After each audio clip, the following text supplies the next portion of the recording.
जनतेचा अधिकारनामा जाणीव हक्काची या न्यूज चॅनलमध्ये आपले स्वागत आहे. चालक दिनाचे औचित्य साधून चालक रत्न पुरस्कार वितरण समारंभाचे आयोजन. चालक दिनाचे औचित्य साधून वाहतूक संघटना संयुक्त महासंघाने सोलापुरातील बेरी या सभागृहात 4थे राज्यस्तरीय चालक रत्न पुरस्कार वितरण समारंभाचे आयोजन केले. या कार्यक्रमात सोलापूरसह राज्यातील 28 जिल्ह्यामध्ये 7 चालकांचं प्रमाणपत्र आणि सन्मानचिन्ह देऊन गौरव करण्यात आला. यामध्ये 2 कर्तबगार महिला रिक्षा चालकांचा समावेश आहे. तसेच मौलाली चौक आणि शहीद अशफाकउल्लाह खान रिक्षा स्टॉपला शिस्तबद्ध रिक्षा स्टॉपचा पुरस्कार देण्यात आला. कार्यक्रमाचे अध्यक्षस्थान वाहतूक संघटनेचे प्रदेशाध्यक्ष रियाज सय्यद यांनी भूषवले, तर महासंघाचे महासचिव प्रदीप शिंगे यांनी प्रास्ताविकेतून उपस्थितांचे स्वागत केले. अध्यक्षीय भाषणात रियाज सय्यद यांनी चालकासमोरील समस्यावर प्रकाश टाकला. ई-चलन आणि इतर मागण्यांसंदर्भात महासंघ शासन दरबारी आगामी काळात पाठपुरावा करून प्रश्न मार्गी लावण्याचे आश्वासन दिले. याशिवाय पुढील 2 महिन्यात वाहतूक संघटना संयुक्त महासंघाच्या मालकीचे माझी रिक्षा अॅप लॉन्च होणार असल्याची घोषणा त्यांनी केली. या अॅपमुळे प्रवाशांना एका टचवर रिक्षा उपलब्ध होईल आणि प्रत्येक रिक्षा चालकाला दररोज किमान 1000 रुपयाचा व्यवसाय मिळेल, असा विश्वास त्यांनी व्यक्त केला. तर प्रमुख पाहुणे चेतन नरोटे या म्हणाले, रियाज सय्यद यांच्या नेतृत्वाखाली ही संघटना केवळ रिक्षा चालकांच्या आर्थिक आणि सामाजिक सुरक्षेसाठी काम करत नाही, तर त्यांच्या कुटुंबियासाठीही आधारवड आहे. त्यांच्या प्रयत्नामुळे रिक्षा चालकांना न्याय मिळवून देण्यात यश आले आहे. या उपक्रमामुळे वाहतूक क्षेत्रातील एकजूट वाढेल, असा विश्वास नरोटे यांनी व्यक्त केला. या प्रसंगी मंचावर रिपाह फाउंडेशनचे अध्यक्ष फयाज सय्यद, वरीद कुडेल, जमीर शेख, अप्पा लंगोटे, महपती पवार, श्री पारखे, शफी पटेल, लाड नदाफ, हजरत शेख, अहमद बाबा, सलाउद्दीन शेख, जमीर शेख, इब्राहिम जमादार, अल्ताफ पटेल, आयात शेख, गनी पठाण, हारिस कुरेशी, मुन्ना बेलीफ, हाजी खलीफ, दौला कुमिठे यांच्यासह अनेक मान्यवर उपस्थित होते. इलाय सिद्दीकी यांनी सूत्रसंचालन केले. चालकांच्या कार्याचा गौरव करणारा हा समारंभ उपस्थितांसाठी प्रेरणादायी ठरला. या प्रसंगी सर्व प्रवर्गातील चालक व नागरिक मोठ्या संख्येने उपस्थित होते.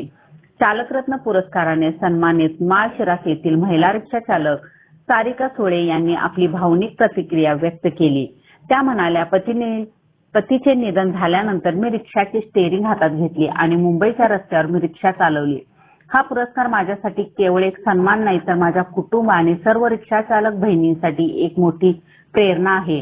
कार्यक्रम यशस्वी करण्यासाठी प्रदीप शिंगे, लाडजी नदाफ, इम्रान शेख, हजरत शेख, इरफान कल्याणी, अल्ला बक्ष शेख, देवीदास कोळी, शंकर राऊत, रमेश बनसोडे, मनोहर खांडेकर, नागेश वाघमारे, आसिफ शेख, अफसर शेख, गौस शेख, असलम शेख, सालिक हाजी साब, फिरोज तांबोळी, जुबेर शेख, मिनाज बागवान आदींनी परिश्रम घेतले. मी चॅनल नेटवर्क सह मी वसई नालासोपारला गेले.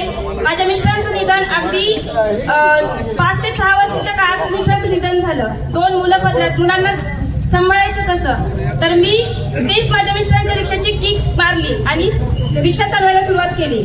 पहाटेच्या वेळी रिक्षा काढायची, कारण रस्ते खाली असायचे. मुंबई, वसई, नालासोपारा ह्या ठिकाणी तुम्हालाही माहिती आहे की गर्दीचं किती ठिकाण असतं. अशा ठिकाणी धाडस केलं. 2015 ते 2020 पर्यंत मी त्या ठिकाणी रिक्षा चालवली. आज माझा मुलगा इंजिनियर सारख्या उच्च पदावरती शिकत आहे. माझी मुलगी डॉक्टर शिकत आहे आणि मी 5 वर्ष रिक्षा चालवून माझं स्वतःचं शिक्षण पूर्ण केलं आणि रिक्षा आणि सारिका आज मी वेटनरी डॉक्टर म्हणून काम माळशिरस भागात करत आहे. मला खूप अभिमान वाटतो की माझ्या तालुक्याला येऊन हा मी पुरस्कार मिळवलेला आहे. खूप मी आभार मानते. वाहतूक संघटना संयुक्त महासंघ महाराष्ट्र राज्य चालक रत्न पुरस्कार देऊन मला सन्मानित केल्याबद्दल मी खूप पुन्हा एकदा तुमचा आभार मानते. सत्कार करता त्याबद्दल रियाजभाई तुमचं मनापासून अभिनंदन. एवढे लोक या ठिकाणी जमल्यात. काही ठिकाणी मी हुतात्मा स्मृती मंदिरला बाहेर जाताना बघतो की फार कार असतात, 4 व्हीलर असतात, पण इथं बाहेर बघितलं सगळ्या 2 व्हीलर, सगळ्या रिक्षाच आहेत. तर रिक्षा संघटनेने आज रिक्षा ह्या ठिकाणी घेऊन आल्यात. तेच आपल्यासाठी कार आहे, तेच आपल्यासाठी कोटीची गाडी आहे. शेवटला आपलं पोट त्यावर आहे, आपला आधार ते आहे, आपला गाणं आहे. रिक्षा म्हणजे तुमचा सगळ्यांचा संसार आहे आणि हेच लोक खऱ्या अर्थाने प्रामाणिक असतात. मुंबई परवा मी एका संस्थेमध्ये गेलो होतो, अनाथ आश्रम मध्ये गेलो होतो. त्या अनाथ आश्रम मध्ये रियाजबाई, एक महिला बाहेर जायची आत यायची, बाहेर जायची आत यायची. मग मी त्या चंद्रिका चव्हाण विचारलं, ही महिला बाहेर का जाते, आत का जाते? तर त्या महिलेला, आईला आज देखील वाटतं की माझे मुलं मला घ्यायला येते. मी मुद्दाम विचारलं, कोण आहे? तो एक मुलगा शिक्षक आहे, एक मुलगा डॉक्टर आहे म्हणजे. जे असे लोक आई वडिलांना सांभाळणार, पण हे लोक प्रामाणिक आहेत, आपल्या आई वडिलांना आपल्या घराला सांभाळतात. मी कित्येक रिक्षा चालकाचं बघितलं, रिक्षामध्ये काय विसरलं तर पोलीस चौकीमध्ये जाऊन देतात. रिक्षामध्ये जिथं उतरला परत येऊन अजून ते सामान परत